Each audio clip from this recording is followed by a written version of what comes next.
दोस्तों, रतन लाल बोल रहा हूँ। काम की बात में आपका स्वागत है और पेश है अम्बेडकरनामा।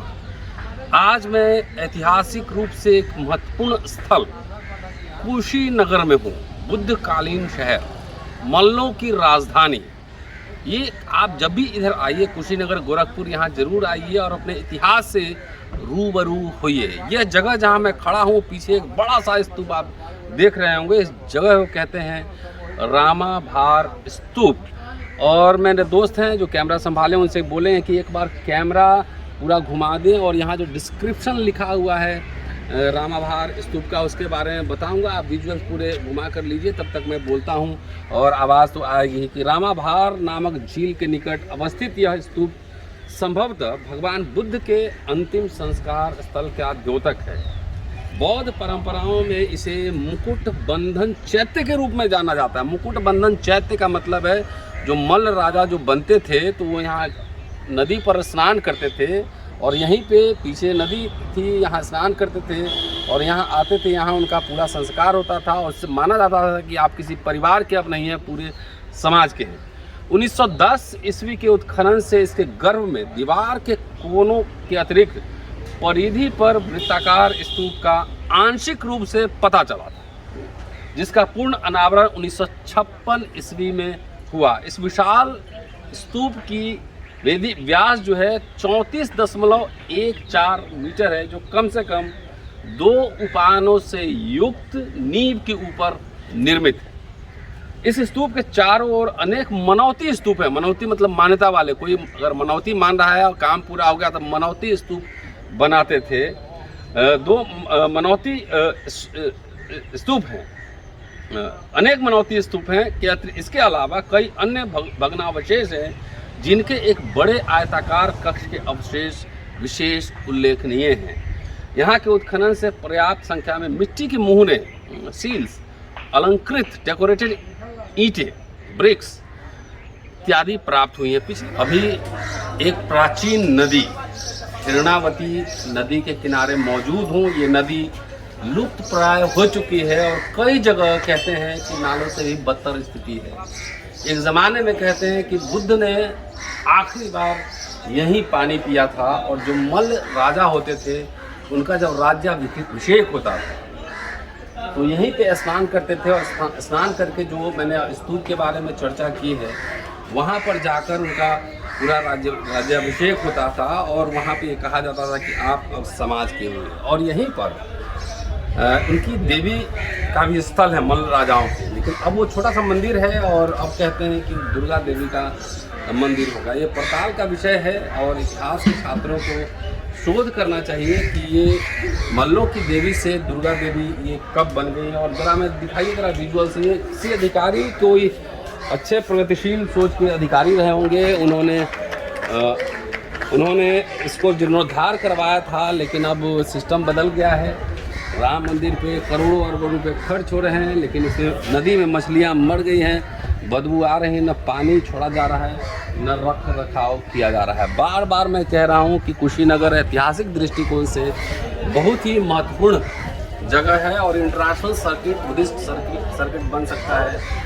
सिर्फ कोशिश ये करनी है कि इसका जीर्णोद्धार करना है। दुनिया भर के टूरिस्ट लोग यहाँ पे आ सकते हैं। यहाँ 5 स्टार होटल्स होने चाहिए और तमाम बनने चाहिए, जिससे कि यहाँ पे राजस्व की भी आमदनी होगी, लोगों को रोजगार भी मिलेगा। लेकिन सरकार जहाँ अरबों खरबों रुपए अयोध्या में खर्च हो रहा है, कुशीनगर जैसे तमाम जो बुद्धि गया, कुशीनगर या चंपारण जो बुद्धिस्ट सर्किट है, वाल्मीकि नगर, तमाम ऐसे जगहों पे क्यों इन्वेस्ट नहीं कर रहे। अगर नहीं कर रहे तो मुझे लगता है समाज को और बौद्ध भिक्षुओं को कम से कम इसके लिए एक बड़े स्तर पर एक आह्वान करना चाहिए, एक आंदोलन करना चाहिए। शुक्रिया। ये पूरा जो एक्सकेवेटेड साइट है ये आर्कियोलॉजिकल सर्वे ऑफ इंडिया के अंडर में है और यहाँ पे इसके बारे में लिखा गया है कि ये स्मारक, प्राचीन संस्मारक तथा पुरातत्व स्थल एवं अवशेष अधिनियम 1958 के अंतर्गत राष्ट्रीय महत्व का घोषित किया गया है। यदि कोई भी व्यक्ति इस स्मारक को क्षति पहुंचाता, नष्ट करता, विलग अथवा परिवर्तित करता, कुरूप करता, खतरे में डालता या दुरुपयोग करते हुए पाया जाता तो इस अपकृत्य के लिए प्राचीन संस्मारक तथा पुरातत्वीय स्थल एवं अवशेष अधिनियम 2010 के अंतर्गत 2 वर्ष का कारावास या 1 लाख रुपए जुर्माना अथवा दोनों से दंडित किया जा सकता है। प्राचीन संस्मारक तथा पुरातात्विक स्थल एवं अवशेष अधिनियम 1959 के उपनियम 32 तथा 1992 में जारी की गई अधिसूचना के अंतर्गत संरक्षित सीमा से 100 मीटर के भीतर का क्षेत्र निषिद्ध है, जिसमें किसी प्रकार के निर्माण, खनन आदि की अनुमति नहीं है तथा इसके आगे 200 मीटर तक का क्षेत्र विनियमित घोषित है, जहां भवन निर्माण, पुनर्निर्माण, मरम्मत, परिवर्तन आदि सक्षम अधिकारियों की पूर्व अनुमति से किया जा सकता है। इधर दिखाइए, इधर बहुत सारे दुकान हैं, क्या इनको परमिशन इन्होंने लिया है या नहीं लिया है, ये सब देखने की ज़रूरत है, समझने की ज़रूरत है, या सिर्फ लिखा हुआ कानून भर है, ये लागू कितना हुआ है, ये पड़ताल का विषय है। अभी कुशीनगर के एक दूसरे महत्वपूर्ण, ऐतिहासिक रूप से महत्वपूर्ण स्थल पर हूँ और ये है माथा कुंवर मंदिर। इसके अंदर जाने वाला हूँ। अभी कुछ दिन पहले इतिहासकार राजेंद्र प्रसाद सिंह यहाँ पर आए थे। उन्होंने क्या टिप्पणी लिखी है, क्या लिखा है उन्होंने, इसके बारे में क्या बताया है, ये आपको बताने वाला हूँ। चलता हूँ अंदर। ये माथा कुंवर मंदिर, भगवान बुद्ध के विशाल प्रतिमा से युक्त यह मंदिर एक विस्तृत विहार परिसर में स्थित है। 3.05 मीटर ऊंची मूर्ति गया क्षेत्र में उपलब्ध नीले पत्थर की बनी है, जिसमें बुद्ध को बोधि वृक्ष के नीचे भूमि स्पर्श मुद्रा में आसीन दर्शाया गया है। इनके आसन पर उत्कीर्ण 10वीं 11वीं शती के एक अभिलेख के अनुसार यह मंदिर स्थानीय कलचुरी प्रमुख द्वारा बनवाया गया था। चलिए, ये मैं माथा कुंवर मंदिर जिसको कहा जाता है उसके प्रांगण में हूँ। कुछ दिन पहले हमारे साथी प्रोफेसर राजेंद्र प्रसाद सिंह यहाँ पर आए थे। उन्होंने फोटो साझा किया है यहाँ का, और जो लिखा है मैं आपको पढ़ के सुनाता हूँ कि मठ ही शब्द बिगड़कर माथा हो गया है। माता कुंवर बोलते हैं, मठ कुंवर बड़ा मठ है। यह कुशीनगर में है। कुंवर के बाद श्राइन लिखना गलत है, इसलिए कुंवर के पहले मठ लिखा हुआ है। कार्लाइल ने 1876 ईस्वी में खुदाई कराई थी। जमीन के नीचे बुद्ध की बड़ी प्रतिमा मिली।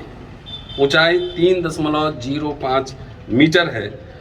बुद्ध बोधि वृक्ष के नीचे है। भूमि स्पर्श मुद्रा में है। मूर्ति पत्थर की है। मूर्ति की पाद पीठिका पर अभिलेख है।